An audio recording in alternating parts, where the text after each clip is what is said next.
Asia, represented by Dr. Peter DuPont.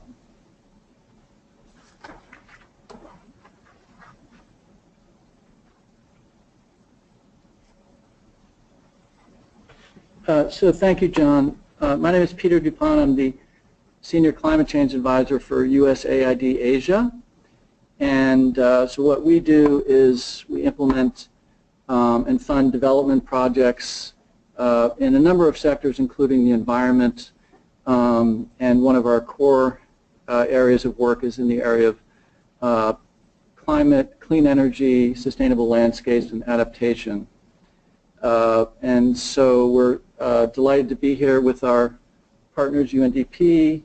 I'd like to thank ICLEI, who is now managing the Asia-led partnership with which I will be involved on the steering committee. I'm very delighted about that. I'd like to thank ICF, who is helping ICLEI to put this event together today. And so, as John said, the LEAD program has been working with governments across the region to lay the foundation for successfully implementing, measuring, monitoring, and acting on climate change. And it's been a very successful 5-year program implemented by ICF with many partners across the region and with many USAID missions, including Philippines. And the Philippines, I would note, is represented here on the call today, which is fantastic. This particular webinar is important because it is, as John said, presenting practical viewpoints from practitioners who are designing, implementing, and managing greenhouse gas inventories and helping prepare national communications from countries on their progress. And without further ado, I'd just like to end by saying it's really imperative in the future to plan, to act, to measure, monitor, and then to continue acting. And USAID is committed to supporting efforts by countries in the region to improve the sustainability of their energy systems, to help manage their natural resources in the area of sustainable landscapes, which includes forest and agricultural commodities, and reducing pressure on deforestation, which is a major cause of greenhouse gas emissions in Asia. And so I can't think of a better way of sort of wrapping up this LEAD program than to hear from a set of very professional, experienced practitioners talk about their work. Thank you. And I'd like to introduce Marian Van Pelt, Vice President for ICF, who will kick this off. Thank you, Peter. Hello, everyone. This is Marian Van Pelt. I am with ICF, and I was the engagement manager for the Low Emission Asian Development Program. Thank you to the ALP for giving us this opportunity to speak today. And if you could please pull up my slide deck at this time.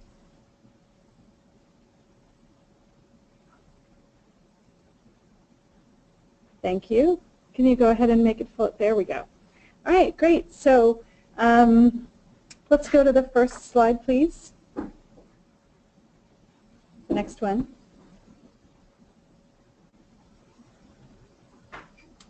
Today I'm going to be talking about building capacity for national GHG inventory systems and sharing some lessons learned on how we did it within the LEAD program, why we did it, and what lessons can be drawn to build upon this type of training to build successful inventory systems throughout the world wherever capacity building is necessary. So today we're talking about national inventories, which are a fundamental element to understanding and planning policies to address greenhouse gas emissions. Countries that are part of the UNFCCC, the United Nations Framework Convention on Climate Change, are required to regularly report their national GHG emissions. And during the USAID LEAD program, these obligations became more stringent. To meet their requirements under the Paris Agreement, it's also critical to understand amounts of emissions and trends and where those emissions are coming from in order to help with future planning. Because the reporting obligations are becoming more stringent for all UNFCCC members around the world, the USAID lead partner countries requested technical and institutional assistance to help them build this capacity. This information that's provided in this slide deck today has information on our final USAID lead program report, which was actually on the previous slide, but that's available for any users to look and find our lessons learned and look for the relevant materials that can be drawn upon to see all of the information that we're presenting today. So what did we do and how did we do it? We applied a two-pronged approach that included regional, institutional improvements as well as a two-part technical focus. We held a series of regional training workshops in South and Southeast Asia on the technical aspects and the institutional underpinnings of national greenhouse gas inventory systems and emission factor development. The institutional track, represented on the left of this slide, included a 5-part series on national inventory systems. This 5-part series included 5 individual training workshops that brought together practitioners from around the region, each for a single week at a time, 5 separate times over the course of more than 2 years. This was a very intensive way of developing this training, but in doing so in this manner, we developed and helped institutionalize the national greenhouse gas management into our partner participants. So the technical track represented on the right included deep training on the technical guidance issued by the IPCC, which is the Intergovernmental Panel on Climate Change guidelines from 2006, and specialized in-country support, such as developing country-specific emission factors. This combination of technical and institutional focus is a key lesson learned, and I'll cover each next. Next slide, please.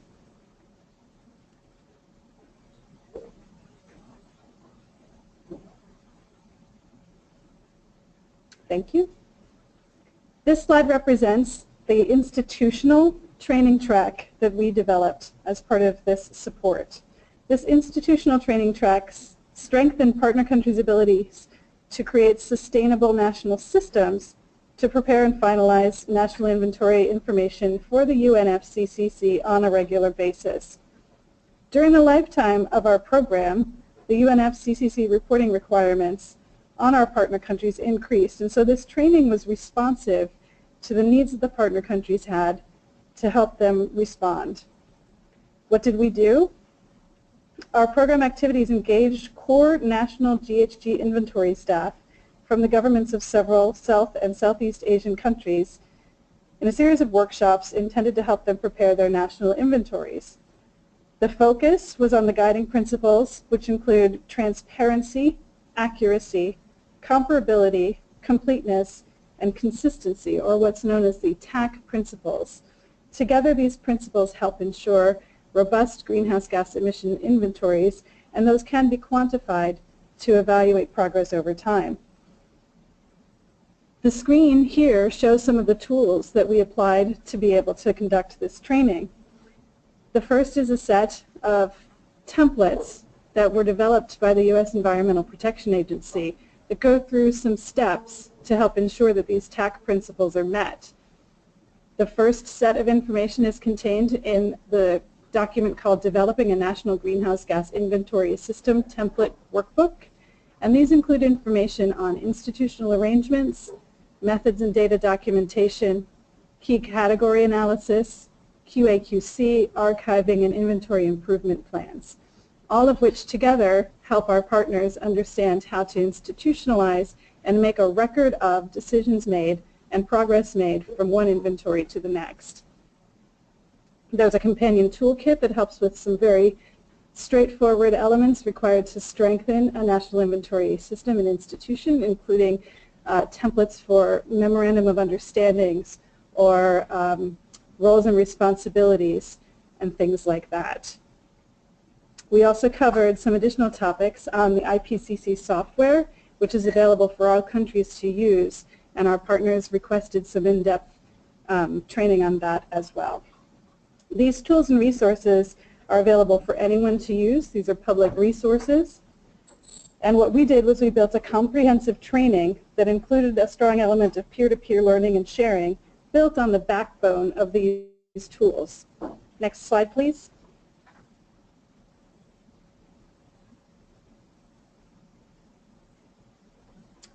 Key to the success of the National Inventory System series of 5 training sessions was this focus on peer-to-peer learning among a continued community of practice. So this screenshot simply represents one of our training events. Each one had a wide diversity of representation from the region, and we built on that to help the countries learn from one another throughout each training event. Next slide.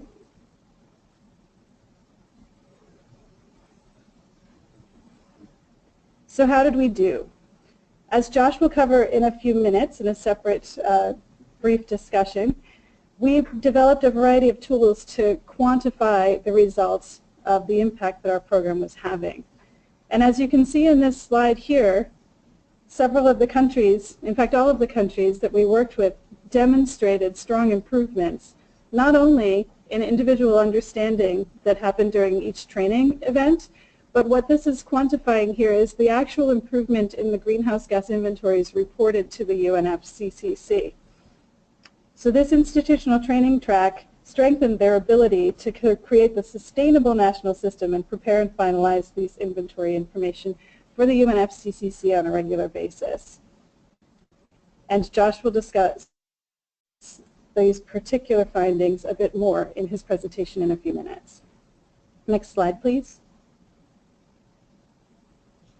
We also developed a technical track to complement the institutional track. The technical track was built on the comprehensive IPCC guidelines for developing greenhouse gas emission inventories, which is called IPCC 2006 for short. This training was built on core materials jointly developed by our partner, the Greenhouse Gas Management Institute, or GHGMI. GHGMI has a wide variety of online training materials for helping anyone understand how to develop greenhouse gas emission inventories and related activities. So working together with GHGMI, we developed a training course on these IPCC 2006 guidelines in response to the demands from our partners within LEAD.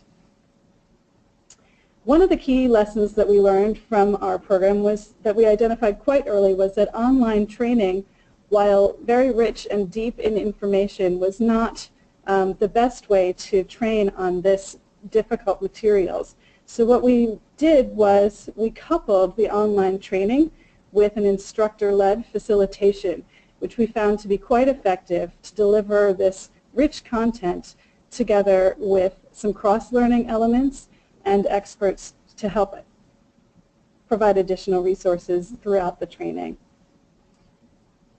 This culminated in what we called the 2-week Winter Institute, where we had 2 weeks of very intensive, coupled online and trainer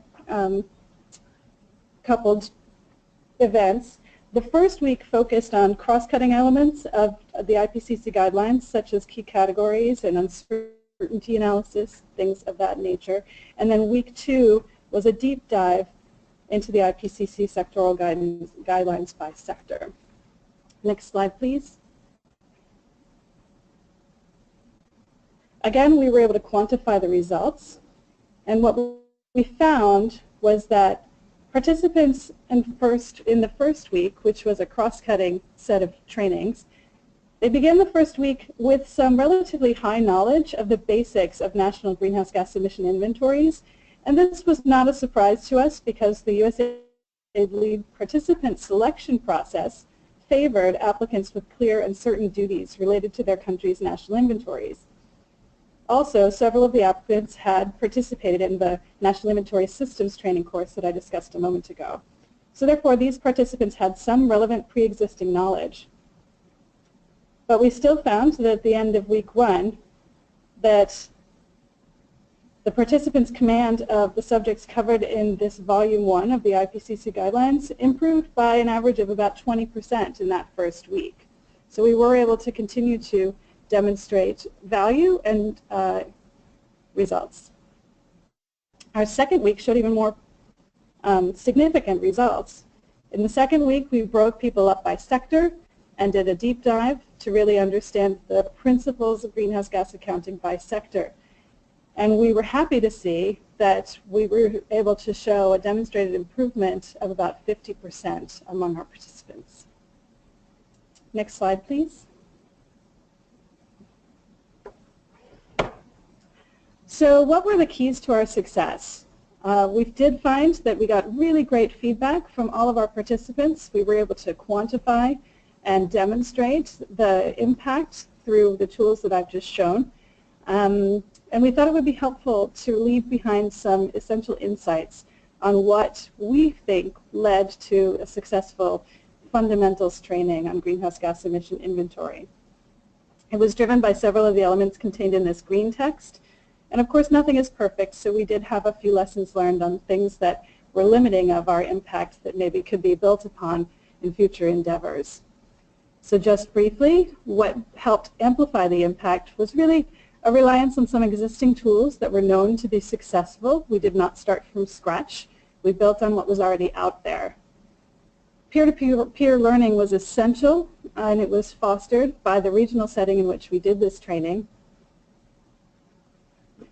There was also an expectation of a shared responsibility for learning. We did very in-depth training, and we invited a lot of people to join us for a good part of their work week.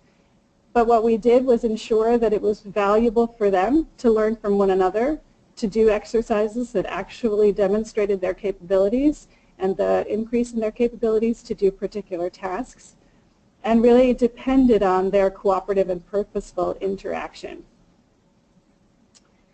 As I mentioned earlier, we responded to a very clear need, and then we also surveyed participants throughout each training to make sure we were understanding what they liked about the progress of the training event and what they were asking for us to change. We had invited the same individuals throughout the series, or very close to the same individuals, and that really helped foster a community of practitioners who developed a very strong network by the time this training series was completed. And then finally, one of the things that amplified our impact was bringing in the good expert trainers who have international experience and understanding in this space, and were able to share real lessons learned and understanding of the topic area wherever questions arise. Of course, as I said, there are some things that limited the impact. I think these are relatively minor, but despite the fact that we had a lot of materials to work from, many of our partners didn't have particular inventory information on which they could practice their skills. And so that limited their ability to apply the learning. And then some of the roles of our participants were unclear, so they were not able to focus their learning on particular sectors or actions. And we did see some challenges related to just IT and other Excel and other things that were required to be used during the tool and during the training, and that sometimes tempered the success of some of the elements we were training on. Next slide, please.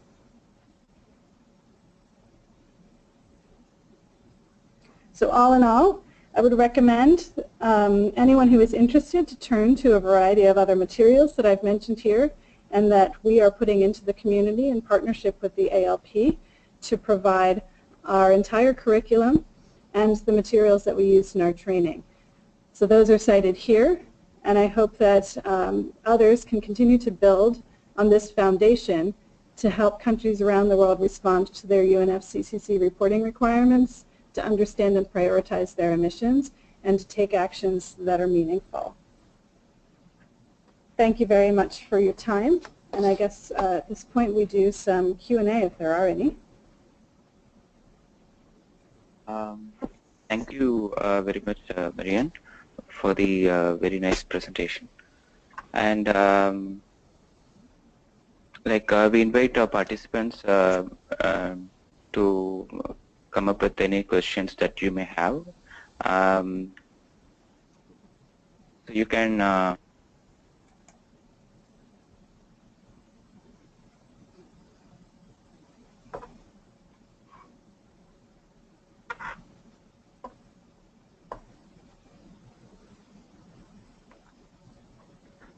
There's a question in the room, my room. Should we take that?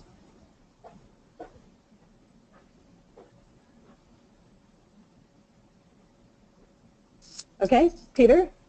Yeah, hi, this is Peter DuPont from USAID, and I have a question for Marion and your colleagues.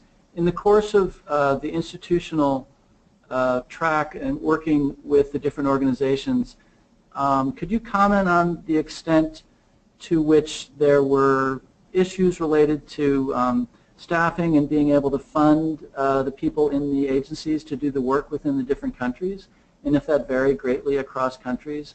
Just curious how the funding for this ongoing activity, what your experience was working with the countries in terms of that resources and funding for this important work.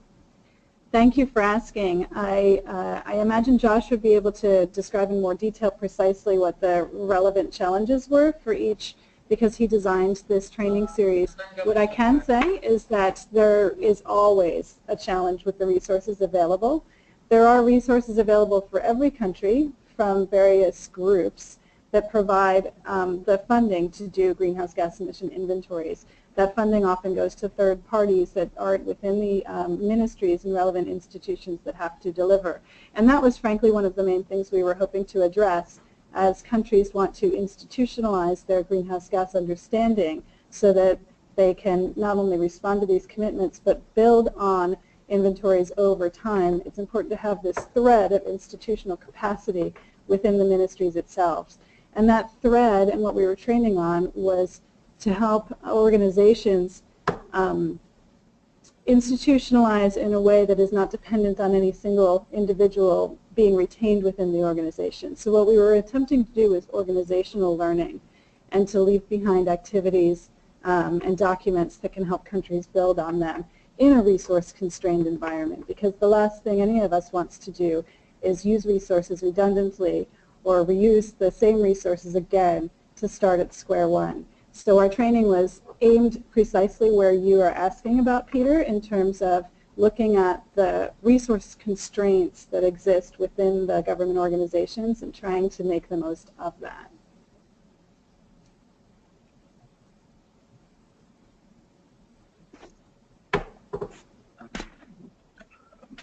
Hi, I have a question, like maybe the extension of the same. So what would be the ideal eligibility of the people who we want to be on the training? Ideally, the appropriate training participants would be those with specific responsibilities to either deliver the actual greenhouse gas inventory, those folks who are responsible for gathering the best data to provide to people who are doing the inventory, and any folks who have responsibility to use inventory information to prioritize mitigation or other actions. So it's certainly appropriate for anyone who needs to make sure that the data that's being presented from any country to the UN is strong and reliable and transparent and actionable. Okay.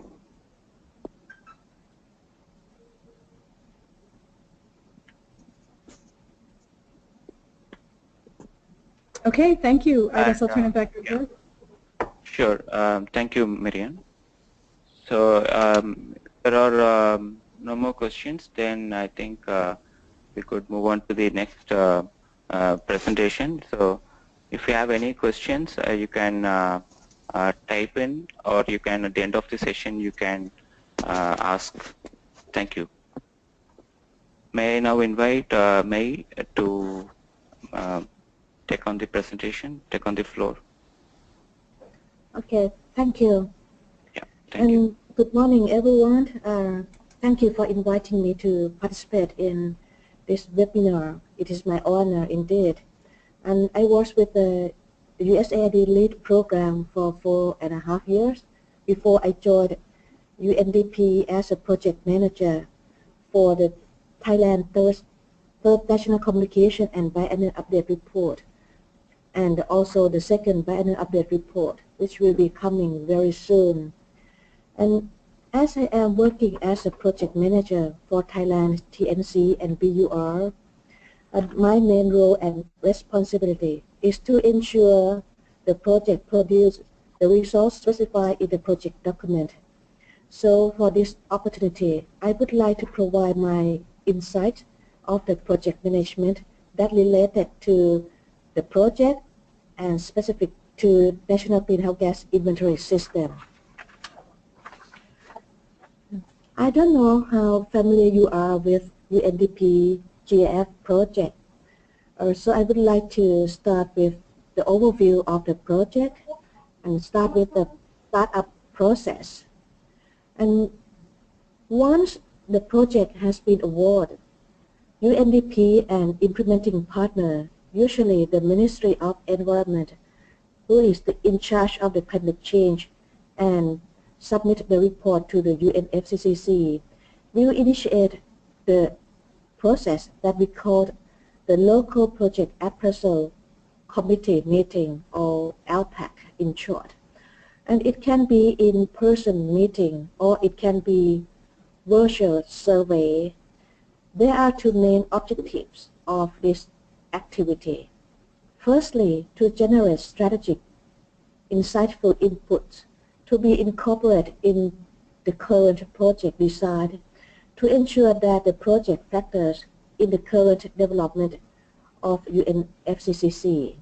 And secondly, to seek endorsement from stakeholders on the project concept and the scope in developing TNC and BUR for submission to UNFCCC. And this process allowed the developers, UNDP and implementing partner, to hear and address to the concerns of all parties in country. And from my experience dealing with this process, there are 3 or 4 concerns that rise up during the survey at the meeting. Firstly, it's about the project management, and whether we include all the parties involved or whether the structure is okay or not. And secondly, we talk about the project outcomes and outputs that's specified in the project document, which I will tell you more later on. And we also talk about the sustainability of the development. We talk so much about whether we should have the manual and guidelines for the development of the NC and BUR for the country, what the schedule look like, because it's becoming the mandate of the country to submit national communication and BUR periodically. And we talk so much also on knowledge sharing. And once the LPAC document is cleared by UNDP and implementing partner, now we're getting more involved in the paperwork to obtain delegation of authority from Jeff to UNDP so that UNDP as a project assurer can expedite money to the country. And the last process of the startup is another paperwork. It's full of paperwork, and which is very important. It is the letter of agreement between UNDP and the country. Next slide, please.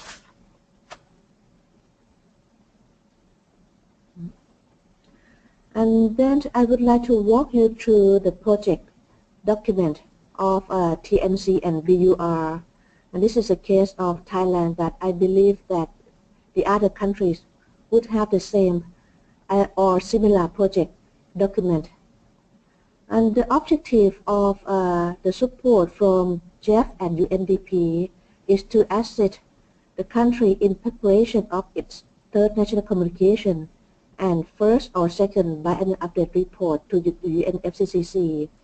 And we anticipate 6 outcomes. The first outcome is updated greenhouse gas inventory and improvement of greenhouse gas inventory system. The second outcome is improved vulnerability and adaptation assessment approaches and management. Third, improved analysis and national capacity on mitigation options. Fourth, updated information on national circumstances, other relevant information for BUR and TNC. Fifth, the first or the second BUR of the country and capacity building on NAMA and now the NDC, MRV, and National Registry System. And the last outcome that we anticipate is TNC and BUR reports, preparation, publication, translation, and submitted to UNFCCC. And when I mean translation, because for the non-English speaking country, we normally start with the report in local language, and then we translate it, but not fully translated. It's like we develop the executive summary and the summary of the full report into English and submit that version to UNFCCC. And for the local language report, we aim to distribute in the countries to various stakeholders. So now I'd like to focus at the first outcome on updated greenhouse gas inventory and improvement of greenhouse gas inventory system. I will deep dive in the next slide. Next slide, please.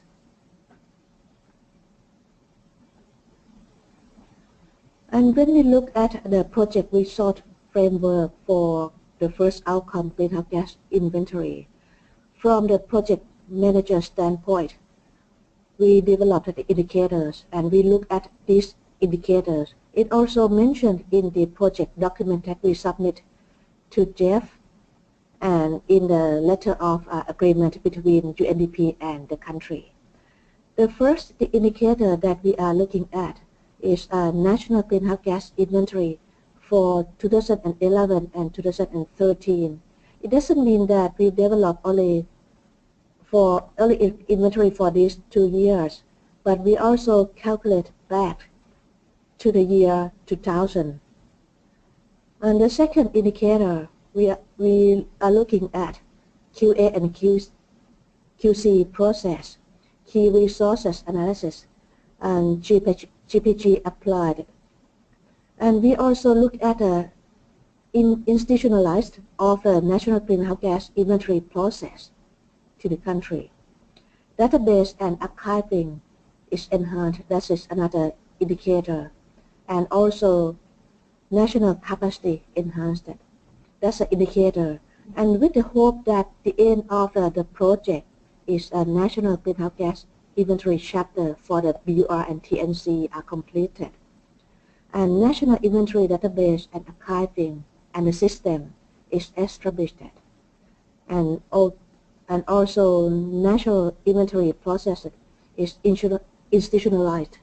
And I forget to mention that this project is a 4-year project started from 2012 to 2018. And nowadays, Thailand and the other countries are in the process of getting support from Jeff for the development of the second biennial update report. For Thailand, we just completed the ALPAC survey process. Next slide, please. And as the project manager and also the project assurer, that we like to ensure that the country can produce the results as required. And I like to provide my insights of the project management. And as we look at the project indicator that I mentioned earlier, I truly believe that national inventory system and effective training programs certainly support the development of NC and BUR, and more importantly, it will enhance sustainability of the development of these two reports. And the reason I can say with confidence because I was with the lead programs. I know the programs, the training program, and the modules on NIS that we developed. So I believe that with confidence that the NIS system and the training that the lead program developed can help the country to achieve the anticipated outcomes and desirable result. And secondly, and seventh principle in the Inventory Project Progress Indicator, or EP2, would help the country to prepare better national greenhouse gas inventory. And Mr. Joshua Ferguson can tell you more what EP is and what are the key elements in the tool. As the project manager, I will apply this EP2 to the Thailand National Communication and second biannual update report development. And thirdly, third insight, the team of technical experts provided comments on the first BUR to Thailand lately. I have a chance to see the first round of comments for Thailand and thought that if the country would have exercised EP earlier, some comments will be eliminated. For example, the comment that TTE notes that the transparency of the reporting would be further improved if Thailand include information on this and that. And when I look at the EP2s, there are a lot of questions that help us address these comments. And actually, when we respond to the technical expert team, we know that we put this information in the Thai report, but it diluted when we translate it into the English report. So if we know this in advance, we can bring that back into the English report as well, and we can get a better score on the review. And the another insight is editor. Language editor to copy and edit the report is essential. We are not an English-speaking country, so sometimes when we translate from Thai to English, that's a challenge. And some of the key information may not be translated correctly and cause ambiguity in the report. And some of the highlight may not be highlighted that much. So for the second biannual update report for Thailand, so we put a budget for editing the report before we submit it to UNFCCC. And the other observation, when we prepare the work plan for the development of NC and SBUR, we see that the local approval before we submit to UNFCCC is a time-consuming process in some countries. For example, in Thailand, there are many processes required, starting from sharing the preliminary result to the working group. And we have 5 working groups according to 5 sectors. And that's in line with the IPTC sectors. And once we get the comments and approval from the working groups, we need to do public hearing to hear more from wider stakeholders. Then we incorporate those comments and observations into the report. Now we can then submit to the project board. And after we get approval from the project board, we can report up to the technical and database committee, subcommittee. Once we get that clear, so we can present to the National Committee on Climate Change once we get the green light from the National Committee, we come back to do the review of a report to incorporate all the comments back to the final report. Pilot submit to the UNFCCC. For Thailand, we planned to submit it on a Christmas Day this year to the UNFCCC. And the other observation is knowledge sharing. We mentioned about this process at the beginning during the ALPAC meeting and survey. And the country tends to focus on the submission of the report. And sometimes we leave not so much time for knowledge sharing. All parties understand that information in the report is valuable to all parties. So we like to making sure that all the message will get across to the government, academia, private sector, NGO, grassroots communities, so that all the parties in country can help the country achieve the target that we commit with international panel. For example, like for NAMA and NDC, that the Prime Minister commit to reduce greenhouse gas emission 20% domestically and 25%, another 5% with support from the other countries.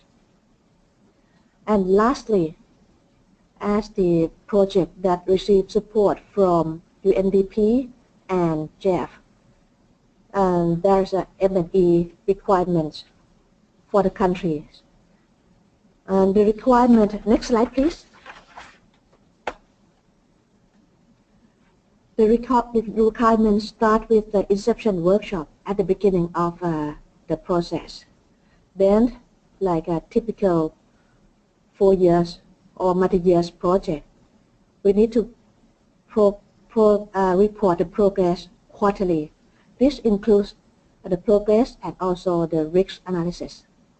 And then we need to develop the biannual progress survey questionnaires to indicate progress, identify bottlenecks as well as technical support needs, and periodic monitoring, evaluation, midterm and final evaluation, financial audit, and also share learning and knowledge to the parties and also to the government. And those, and thank you, those all slide presentation are other insights from a project manager of the UNDP project to Thailand National Communication and Biannual Update Report. And thank you for listening. And please, if you have questions, I try to answer. Thank you. Thank you very much, Dr. May.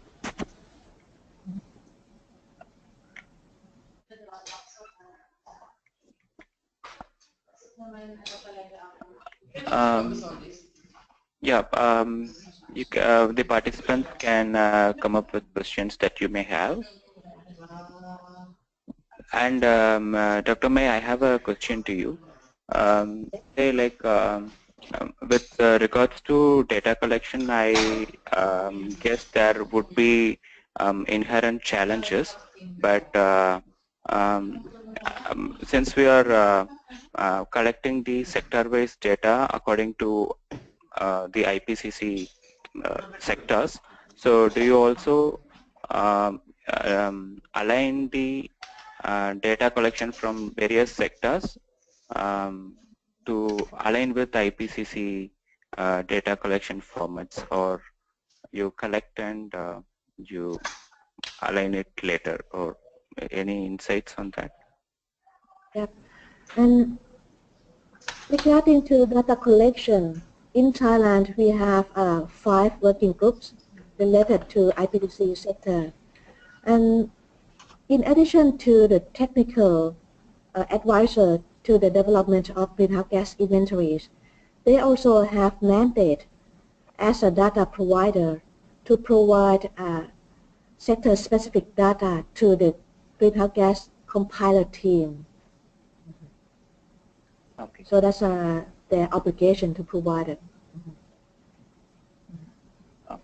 And not only data, and in some organizations, they developed country-specific emission factor as well. For example, like rice emission factors.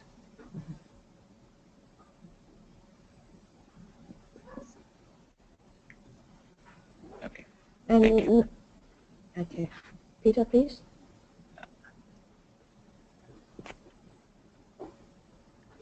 So this is Peter Dupont again from USAID. Question I have is about linking enterprise-specific reporting to national reporting and what you see for the timeline to do that, and whether this is sort of on the radar screen of the people you're working with in Thailand. And I would note also under the LEAD program, the LEAD helped to provide assistance to the Thai greenhouse gas management organization on developing CFO. I can't remember what that stands for, but it's basically a enterprise-specific reporting system.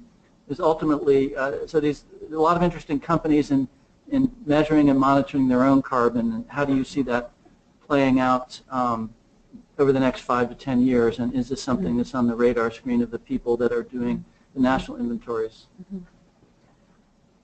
And yes, the LEAD program helped Thailand Greenhouse Gas Management Organization to develop carbon footprint for organization platform that the enterprise can report their emissions. And from the greenhouse gas national inventory system, it's kind of a top-down a little bit. So we don't have enough information from the bottom up so that it can match up into the greenhouse gas inventory. But I believe that in some certain sector like oil and gas, and if we have enough information from enterprises, that can be very good input to the inventory development, because there are not many enterprises in this sector like oil and gas, PTP, and some other big companies in Thailand. But we hope that in the future we get good information to support the inventory.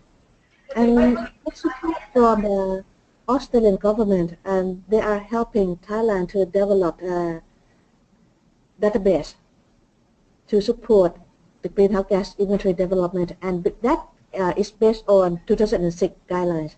I'm glad that Thailand is moving away from 1996 to 2006 in a short term.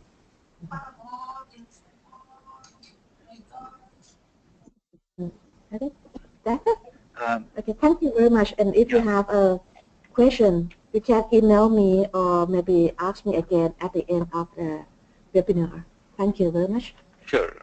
Yeah, thank you very much, Ms. Mai. May I now invite Mr. Josh to present. Thank you.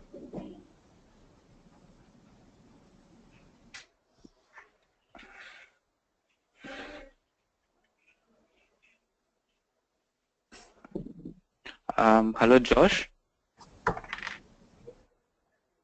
I think you're on mute mode. You should unmute yourself.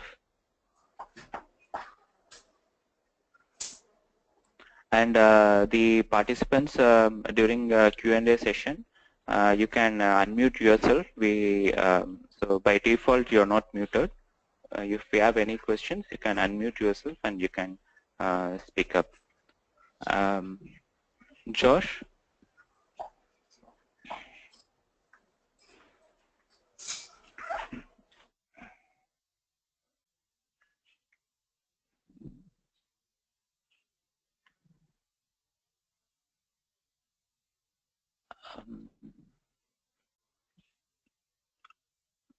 Josh, I see still you have self-muted yourself.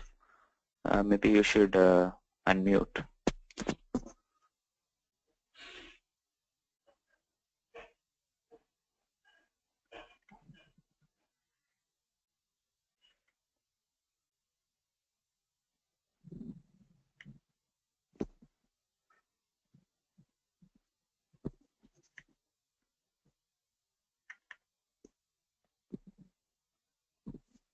Or if Mr. Sandy is able to hear, and maybe we can move on to the next presentation before Josh is able to get back. Sandy, are you hearing us?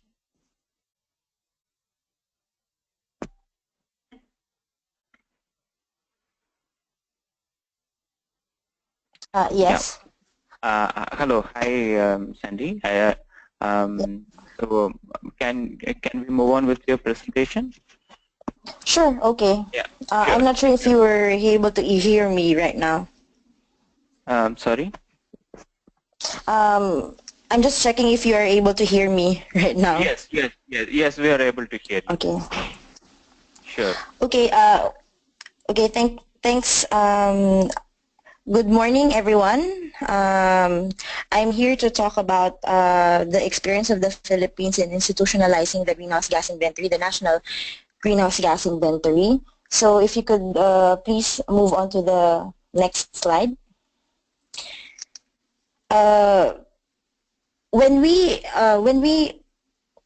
discussed or when we finalized the greenhouse gas inventory portion of the second national communications, it was one of the recommendations of that report is to move from a project-based conduct of the greenhouse gas inventory to institutionalizing it, so that for future greenhouse gas inventories that we will be conducting as part of the report that we will be submitting to the UNFCCC, it will now be the government agencies who will do the inventory.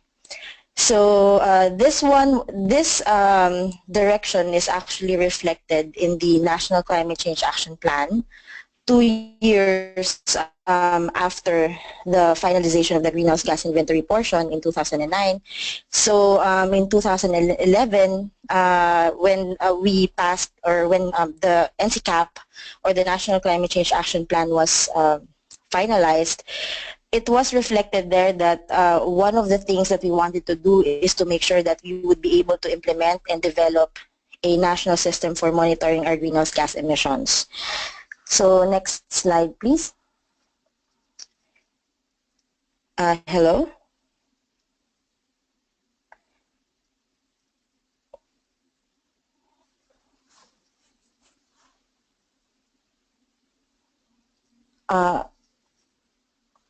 I'm not sure if, because I can't see my presentation on the screen, but the next slide would actually show the timeline of the initiatives of the Philippine government with respect to the national greenhouse gas inventory.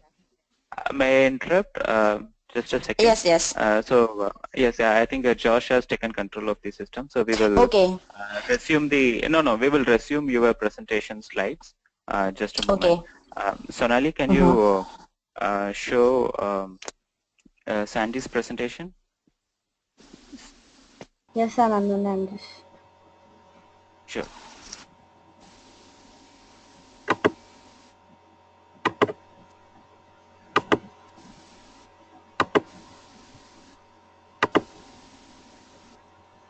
Can you see my screen now?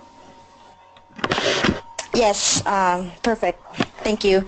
So this slide would give you a snapshot of the timeline that we have in terms of coming up with initiatives on the National Greenhouse Gas Inventory, starting from our submission of the initial national communication in 2000, and fast track to 2011, aside from the Climate Change Action Plan, which reflected the need to institutionalize the greenhouse gas inventory, we were able to get some support from the different development partners Two of them are from the U.S. government, the ECLEDS and the Southeast Asia Greenhouse Gas Inventory engagement. So from here, we were able to identify, because a lot of this support is centralized at the Climate Change Commission. So we were able to identify and harmonize the outputs and the support that we are receiving to make sure that there would be no duplication of activities in terms of support that we would be receiving in the areas of capacity building and technical assistance on greenhouse gas inventories. So it was really clear from the government that we wanted to move away from the project-based to having it now being done by the government agencies in terms of conducting the inventory, and therefore we would need to identify who would be the key agencies who would be conducting the greenhouse gas inventory, as well as provide them with adequate training in terms of data collection and calculation of the greenhouse gas inventory. So we started a series of capacity building activities in 2012. And a year after, we were able to also get support from the German government through the Information Matters project to also improve our climate reporting. Throughout the course of the capacity building activities we've conducted for the key agencies for the greenhouse gas inventory, there was a clamor from these agencies to have that sort of a legal instrument that would help them strengthen the basis for them to do the greenhouse gas inventory. And therefore, an executive order signed by the President was done in 2014, which outlined the roles and responsibilities of the agencies who would be conducting the greenhouse gas inventory. A year after, the guidance document that would enable us to identify, it provides a more comprehensive information on how we will be conducting the greenhouse gas inventory. And then formal start of the inventory happened last year, and we are continuing to do the inventory and finalize it by this year. Hopefully, we would be able to release the draft National Greenhouse Gas Inventory by this year, as well as have our MRV system. We call it the NICDs, and I'll discuss it in the next few slides. Hopefully it will be operational by this year as well. So next slide, please. The next slide actually focuses on the executive order signed by the President, which provides us with an idea on the functions and the role of the Climate Change Commission as overall lead in providing guidance to the agencies and also consolidating the reports of the lead agencies. It also provides us with the functions and responsibilities of lead agencies who will be doing the greenhouse gas inventory.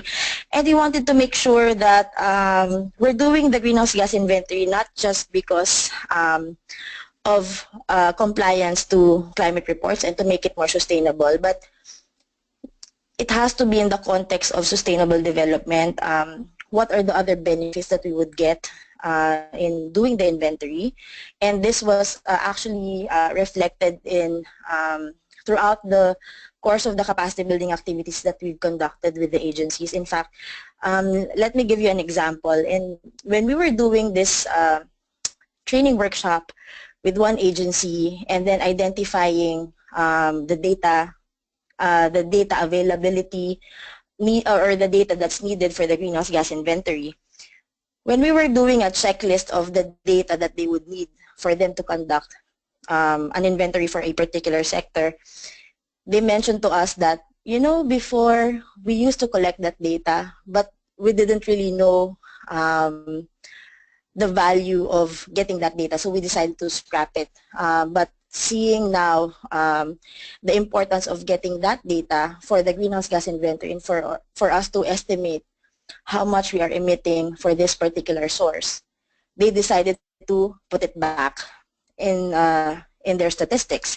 So you would see here how how beneficial those capacity building activities conducted by our development partners to assist us were. So we also view the conduct of the inventory and the need to institutionalize it in terms of its relevance in order for us to enable us to transition towards a climate resilient pathway. So we see the value of that inventory.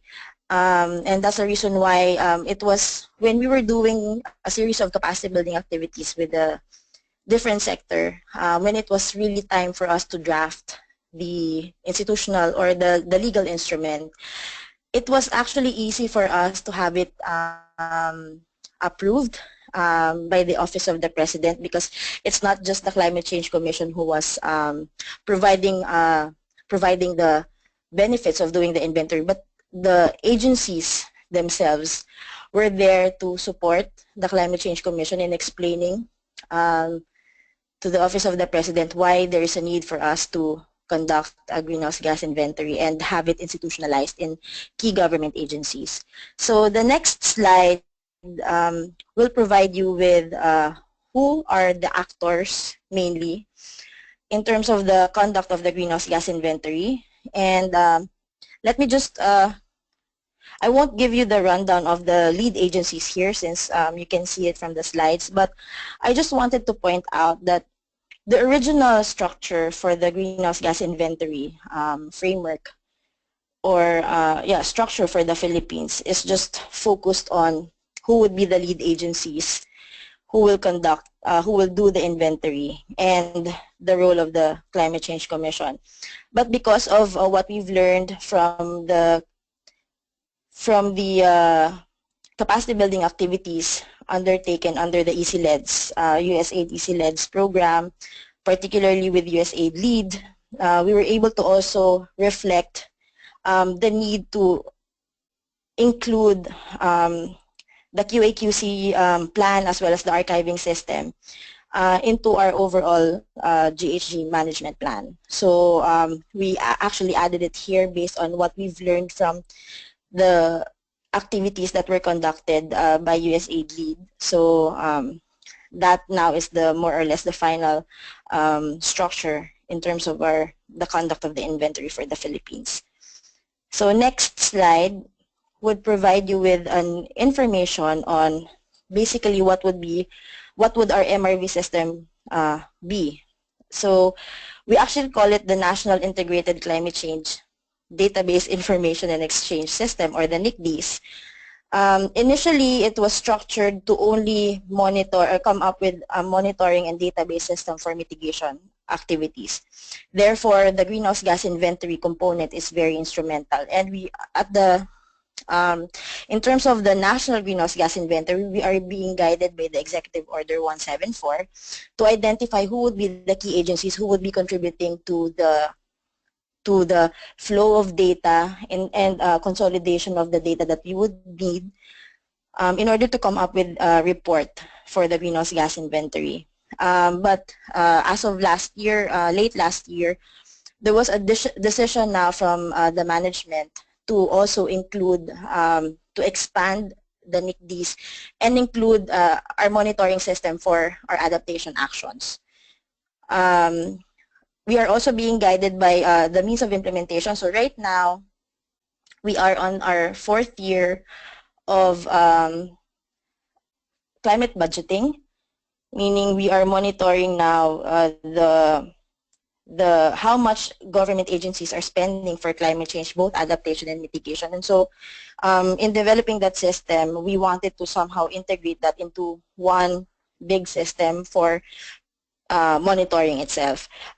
We also have a separate system to monitor and evaluate our activities for the climate change action plan. So there is now a conscious effort from our team to somehow merge and merge these existing database systems and come up with one whole M&E and MRV system for climate change. So that's the slide that I'm presenting to you.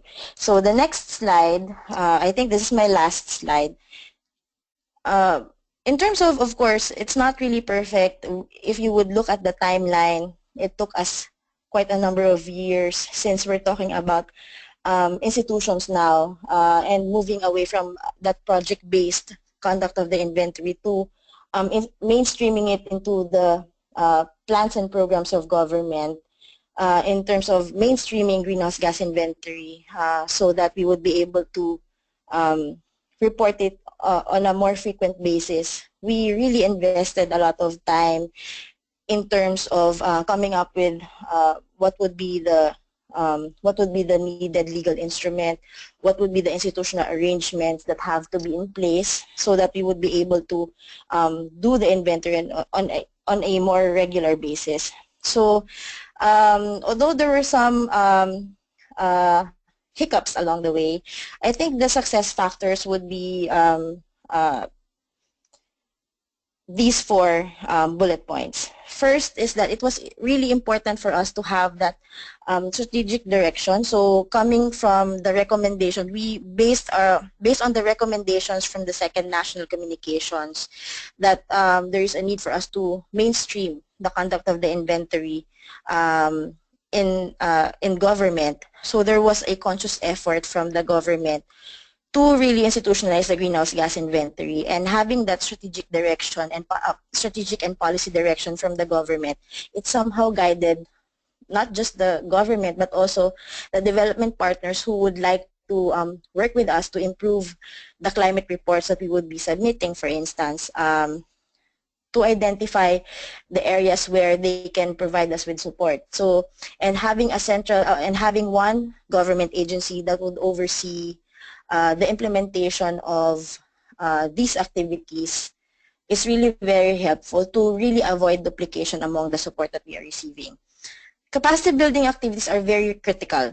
It's very important, and we've seen that we've seen the importance of building the capacities of agencies in order for us to convince our policymakers of the need really to institutionalize the greenhouse gas inventory.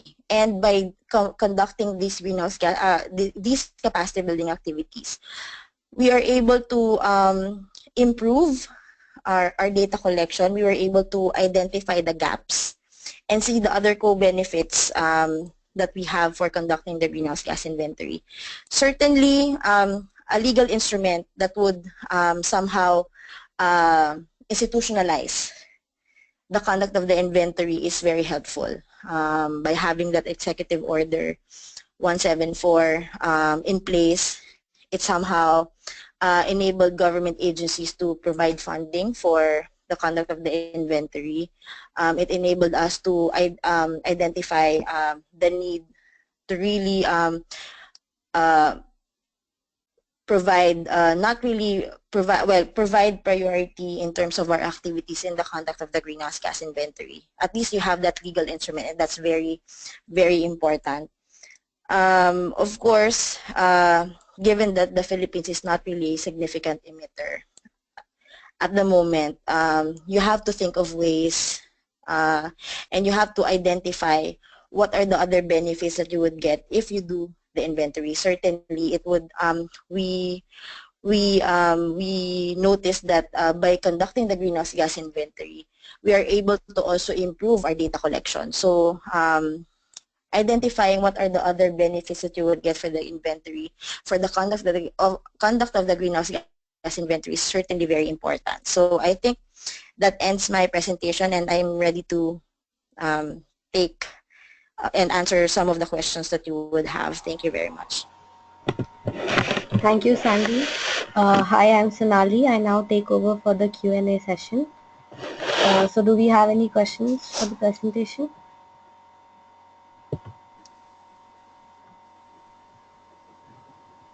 Any questions?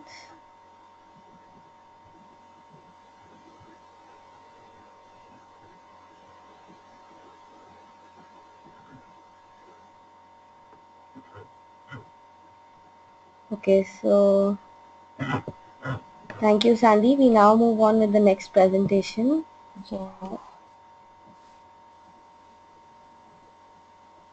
Josh?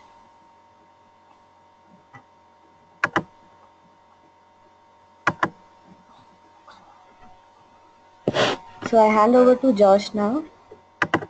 Thank you for unmuting my line. Hi, this is Josh Regaz, and I do actually have a question for Sandy. Let me first ask if everybody can hear me okay. Yes. Great. Sandy, I wonder if you could spend a minute or two telling us what the co-benefits were to developing your national greenhouse gas inventory. I'm very interested in hearing about the co-benefits. Yeah, certainly. Well, I mentioned a while ago that one of the benefits of that is that we were able to identify what are the other statistics, or what are the other, how do we improve data collection. That's one. And this was identified by a lot of the agencies who were identified as lead agencies for the inventory. They were also able to identify they were also able to ascertain that by collecting the data that's needed for the inventory, it's not just, they also see the value of getting that data not just for the greenhouse gas inventory, but also for other things. So I think that's one of the learnings that we've got from the conduct of the greenhouse gas inventory. Thanks, Sandy. When you say other things, are you seeing that there are emerging needs, new needs that require new data that were not collected before, or old needs that people are realizing can be connected with greenhouse gas related data that is newly being connected? Well, it's both. Of course, when we were doing that checklist, some of the agencies have identified already that yes, we knew that it was important, but we didn't have enough basis for us to collect that data. Because of the Executive Order 174, they now have a basis to come up with forms of getting those data that's needed. So that's one. And at the same time, by coming up with the greenhouse gas inventory, they actually noticed that, it's a basis for them to also improve the type of data and the quality of data that they would be collecting, because before they just collect data just for the sake of collecting the data, but in terms of the quality of it, they were able to identify, okay, now we needed to improve our data collection, and they have identified strategies to do that. It also enabled some of the lead agencies to strengthen their ties with the private sector and explain to them the importance of doing this, therefore improving the data quality. It also enabled some of the agencies to strengthen their partnerships with their other bureaus, for instance, which they were not previously they were not able to talk and see how they would able to mainstream and or streamline data collection, but because of the greenhouse gas inventory, they were able to improve on these matters. I'm hearing a recurring theme in what you're saying. You're talking about strengthening relationships, and you talked about it in terms of strengthening relationships with bureaus and also Yes. with private enterprise, and I find that very gratifying to hear, because I do think that it's worth underlining the importance of strengthening those relationships in order to obtain the data and other sorts of information you need to conduct a greenhouse gas inventory, or data for any other purpose for that matter. So good for you for mentioning that. I think it's an important point to underscore. Yes, thanks. Sure. Before I begin, are there other questions for Sandy?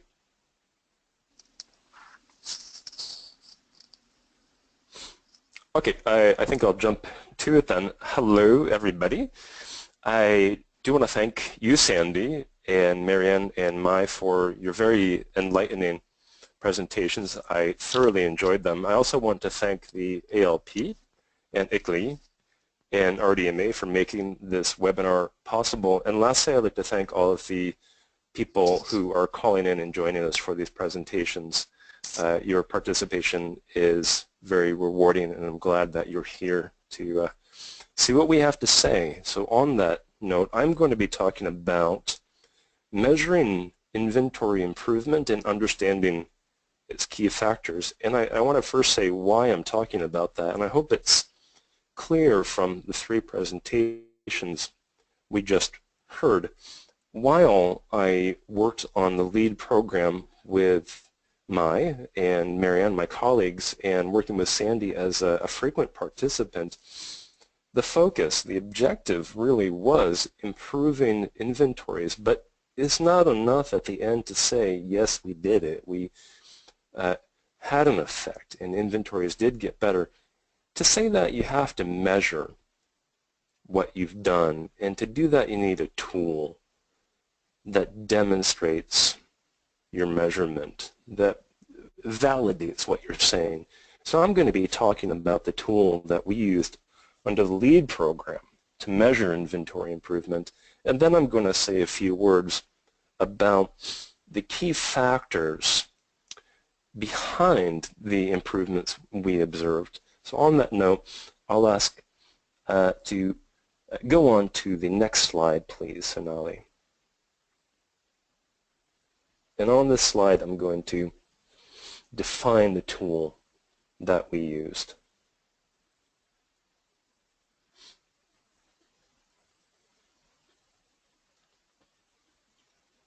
It looks like that's not loading quickly, so I'll just go off of my own slide. And I'm going to talk to you about the IPI tool. IPI stands for Inventory Project Progress Indicator. An inventory is a project. How do you measure its progress? We did it under the LEAD program with the IPI tool. This is a tool that's based on Microsoft Excel, and it quantitatively and qualitatively evaluates the quality of mainly national GHG inventories. The production of the tool was USAID funded with a 10% contribution from the UNFCCC. It was built by USAID and US EPA collaboratively. And we learned two things when we use the tool to evaluate a series of national greenhouse gas inventories from a given country. These two things are what improvements were made, and we also learned the impact of capacity building efforts. USAID LEAD itself used the IPI tool successfully with the program countries in South and Southeast Asia from the years 2013 to 2016. Sonali, next slide, please.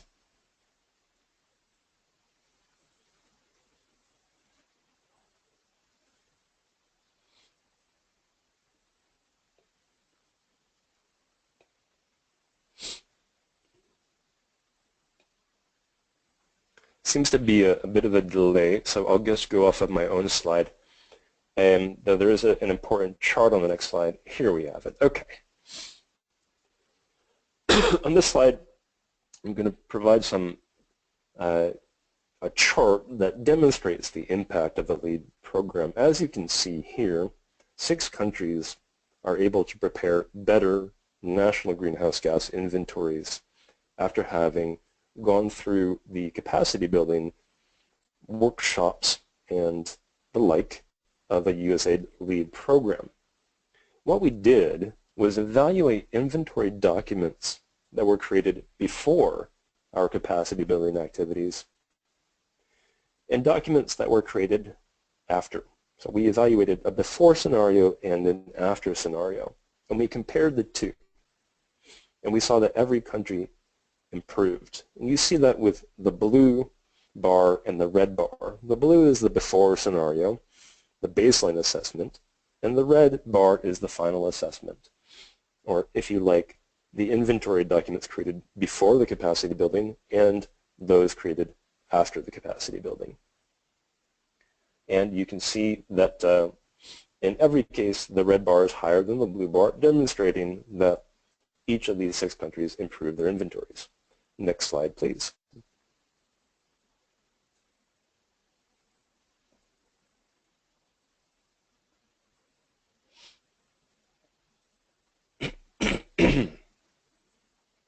On the next slide, you're going to see the 7 principles of the IPPI, IPI evaluation. I will go into them one by one now. The first one is transparency. A transparent inventory has data, assumptions, and methods presented clearly. In an accurate inventory, emission and removal estimates are as close as possible to their true values.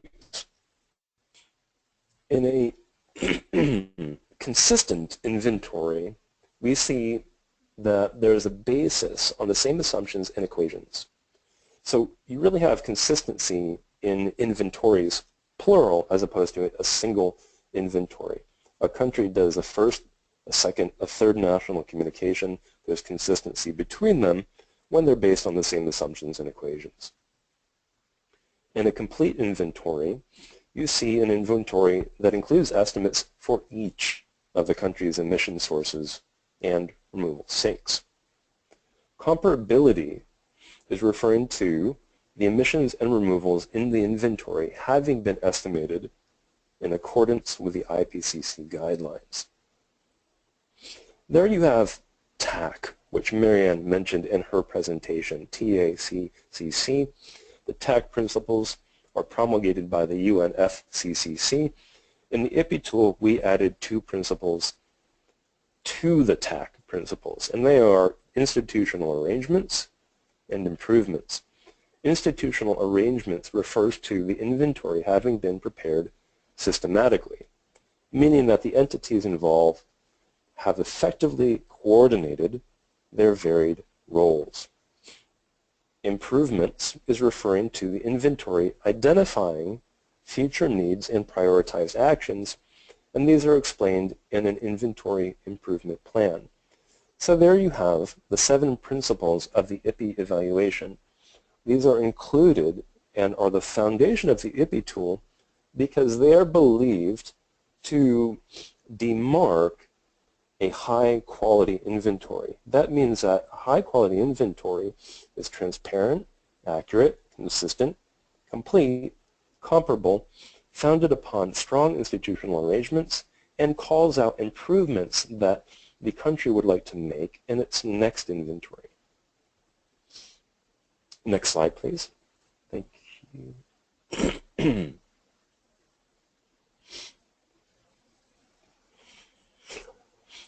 All countries that we considered had the greatest advancements in transparency, accuracy, and inventory improvements. Future focus areas we would recommend are transparency and accuracy.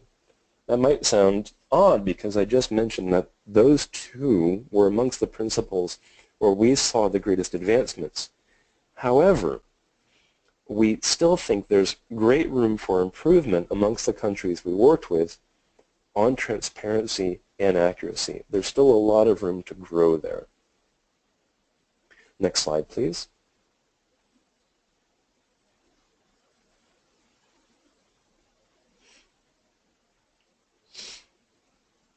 At this point, I'm going to present the 6 countries as 6 brief case studies.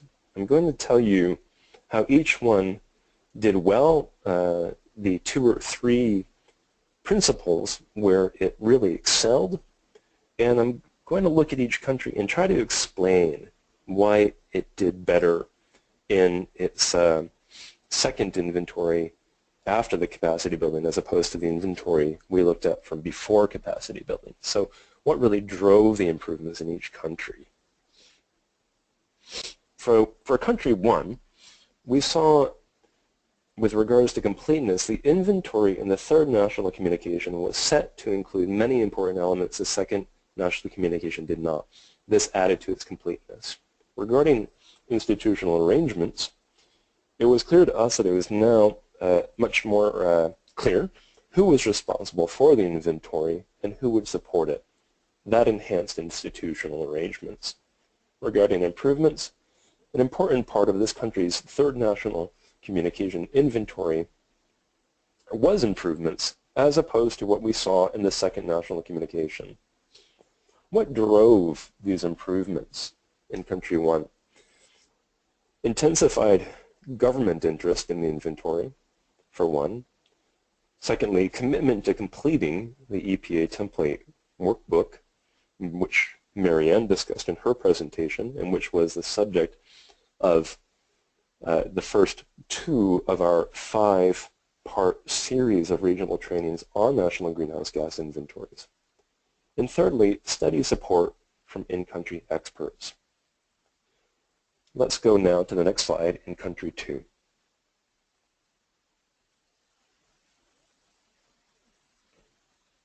With country 2, regarding transparency, we saw that in its first biennial update report, this country described its data sources and methods clearly, creating a reproducible inventory. Regarding accuracy, the latest inventory used better methods and data than the previous one, and it also put into effect extensive QA/QC plans. Regarding comparability, for this country's first BUR, it transitioned to the 2006 IPCC guidelines from the 1996 version. What drove improvements in this country? Pardon me.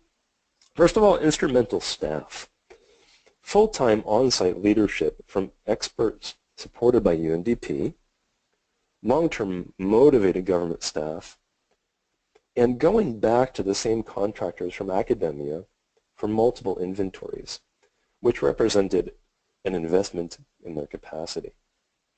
Secondly, knowing how the inventory would be used.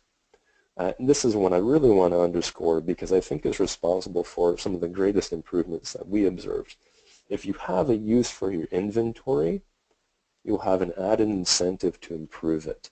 A use beyond merely writing it and reporting it to the UNFCCC, though those are no small matters.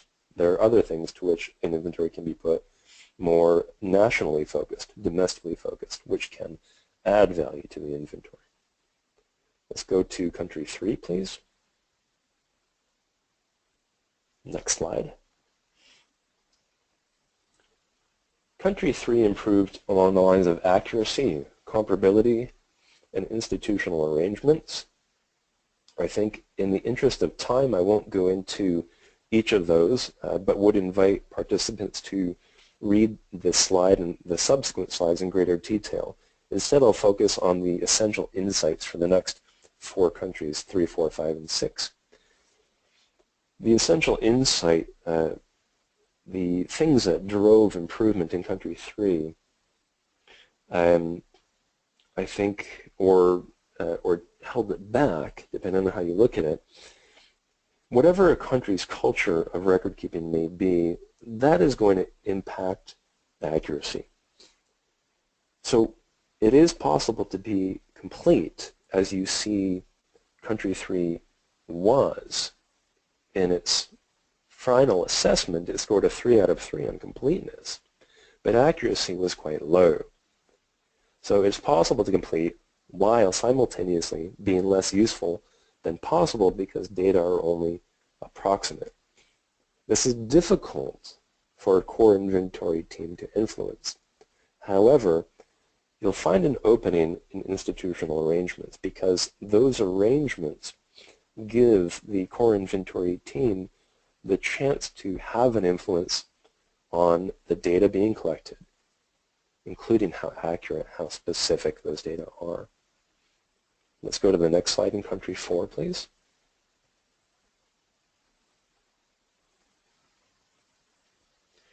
What drove improvements in this country were presidential backing, stability of the inventory body and the ministries contributing to the inventory, a long-standing effort to record and elaborate upon procedures in order for them to be reproducible, meaning to create an inventory, an internal inventory operations manual. And finally, better institutional arrangements have allowed the inventory team to have an influence on the data line ministries collect that improves accuracy. This harkens back to the third country where I pointed out that institutional arrangements can help a country improve the accuracy of data collected for the inventory. Next slide, please, for country 5.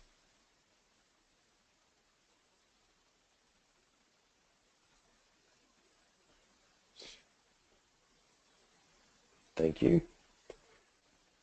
Here, what drove improvements in the inventory, or perhaps not drove improvements, but let's stick with the main insight here. Transfer of responsibility. What can that do when the responsibility for the inventory is transferred from one office to another? Well, it can cause short-term obstacles while new responsibilities and skills are adopted by the office that has gained the responsibility for the inventory. We also learned, working with this country, that different participants at each training can be an impediment to building knowledge. If there's a program that offers a series of trainings like the LEAD program did, it's really crucial to do one's best to make sure that the same participants go to each training, because that will help those participants build their knowledge. Strong leadership with long experience plus a clear national vision for low emission development and mitigation can result in a strong inventory, even when the previous two insights are in effect, when transfer of responsibility has occurred and when different participants have attended to the different trainings. Prime ministerial leadership is a high influence factor. That's similar to another country that I mentioned where I said presidential backing was a high influence factor. Let's go to the next slide and see our 6th and last country, please. Thank you. Here again, an important insight. Prime ministerial leadership. Over and over again this comes up. Semi-governmental office responsible for own funding was influential, I think, in this country, meaning that we're looking at a country with an office responsible for the inventory that had to obtain its own funding. And to do that, it needs to come up with a project and with a project plan that it can pitch to a potential funder. In the case of an office that has to do the inventory, that's the project that it's going to pitch. And when it's responsible for its own funding, it's going to invest in pitching that project comprehensively and pitching it well. When we'll also find highly motivated staff that are operating in a supportive environment. And that's true across the board, regardless of country. Highly motivated staff that have a supportive environment, an enabling environment, are all else equal going to prepare a good inventory. Next slide, please.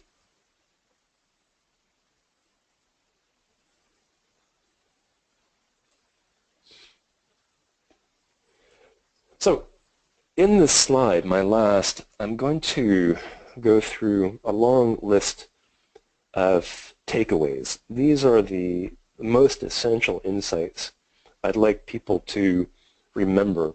These are the things that I think really have an impact on inventory improvement. There are 4 main ingredients to improving a country's national inventory. The first is knowledge, and that is something that the LEAD program offered in full force in ways that Marian described in her presentation, the first of this webinar. The second is motivation, meaning that when you have motivated staff, obviously they're going to do a better job than unmotivated staff. It may be obvious, but I think it bears mentioning nevertheless, because what an office does, how an office acts and operates can have an impact on the motivation of staff. And we do see that come up as an influencing factor. This leads me to the third key ingredient, which is enabling environment. This is an environment that helps. It does not hinder staff, but it helps them. to carry out inventory work. And fourthly, recognition. And this is with an enabling environment, two sides of the same coin. Giving staff recognition for their work is a key ingredient to improving national GHG inventories. Moving on then to the longer list, each of the following influencing elements are amongst those that we observed to affect one or more of the four ingredients that I just enumerated.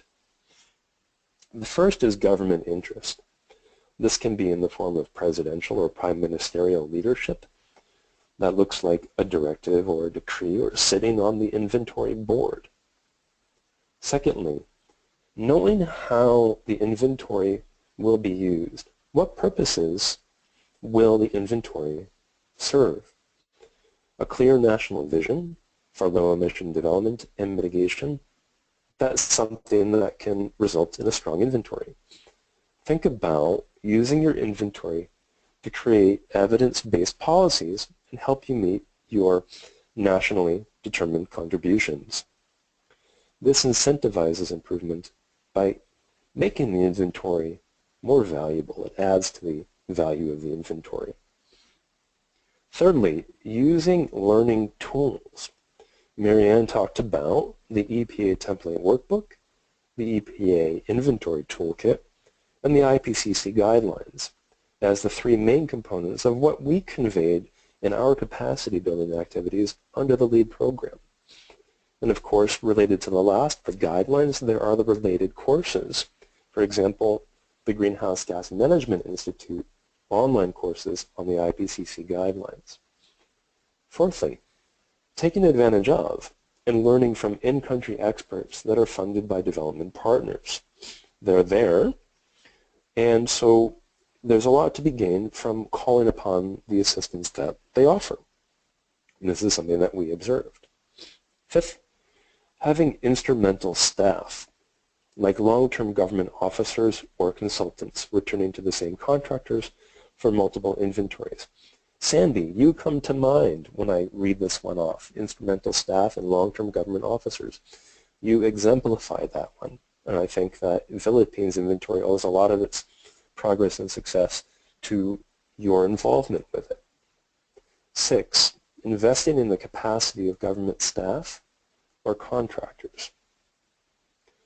7th, stability of the inventory body and the ministries that contribute to the inventory. That said, stability of staff is not alone a predictor of inventory quality. Some staff or offices might not be the best for the job. So while changing the responsible office or staff can cause short-term obstacles, like I talked about when I was talking about Country 5, it could be best in the long term. Just remember that if you're invited to send people to trainings, try to send the same ones as opposed to different participants. Because when you do that, that can impede the accumulation, the growth of knowledge in the people who need it. 8, national record-keeping practices can affect accuracy. Institutional arrangements can give you an opening to have an influence on the data that are collected, the data that are archived, and that are shared. And 9th and last, investing in recording and elaborating upon procedures in order to reproduce them. That means taking what you've done to date and using that to create an internal inventory operations manual, a guide to how you did what you did that can be used to do it again. Those are the key takeaways to my presentation, which looked at how the LEAD program measured its impact on inventories and asked the question, how did we have that impact? This slide encapsulates how we have an impact, and it brings me to the end of my presentation. Thank you very much. I'll turn the microphone back over to Sonali. Thank you, Josh. Now I don't see any questions in the box, so I leave the room open for the participants to ask. Are there any questions? Okay, Josh, I have a question. Yes, please. Not a question, I'm sorry if I missed it. I just want to know the difference between consistency and comparability. Absolutely. Very good question. So, comparability is, if we say that an inventory is comparable, we're referring to that inventory in relation to another inventory, say, from another country. They're comparable because they've both estimated their emissions and their removals using the IPCC guidelines. Because they use the same guidelines, you can compare emissions and removal estimates in both of them to each other. Yeah. So take any two countries' inventories, they're comparable because they use the same guidelines. And the UNFCCC really does encourage people to use the IPCC guidelines. When we talk about consistency, we're talking about a single country and different inventories that that country has prepared. So for example, its second national communication inventory and its third national communication inventory. They're consistent with each other when they use the same methodology. Okay. So if they say that there were X tons of emissions from motorbikes in 2010 and Y tons of emissions from motorbikes in 2005, and in 2010 there was an increase of 10%, you know that that 10% is a real 10% because they calculated it the same way for 2005 and 2010. Yeah. Okay. Okay. Thanks, Josh. Are there any other questions? All right then. Are there any other questions?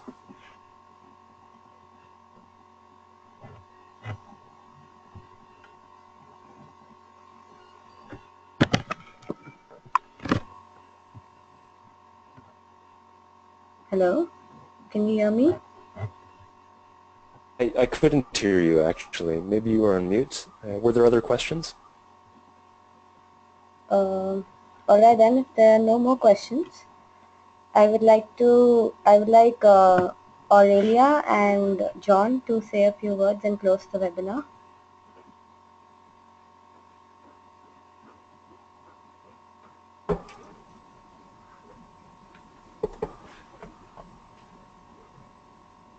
Hello, am I audible? Yes, this is John Crispellis of the USA LEAD program. So just on behalf of Aurelia at USAID Regional Development Mission for Asia, I would just like to thank all the participants and experts for participating in this webinar. We're pleased that we've been able to share the lessons and highlight case studies from work in several countries. The webinar is recorded so that it can have impact beyond those participating this morning. So thank you again, and I think we can conclude the remarks from the Bangkok participants. Thank you. Thank you, John. I thank all the presenters for giving us such useful insights and all the participants for taking out time. And if you would like to know more about the subject, hello, am I audible? I can hear you. Yeah. And if you all would like to know more about the subject, please visit ISHLED's website. And so with this, I close the webinar. Thank you everyone for joining. And I wish you a great day ahead. Thank you. Thank you.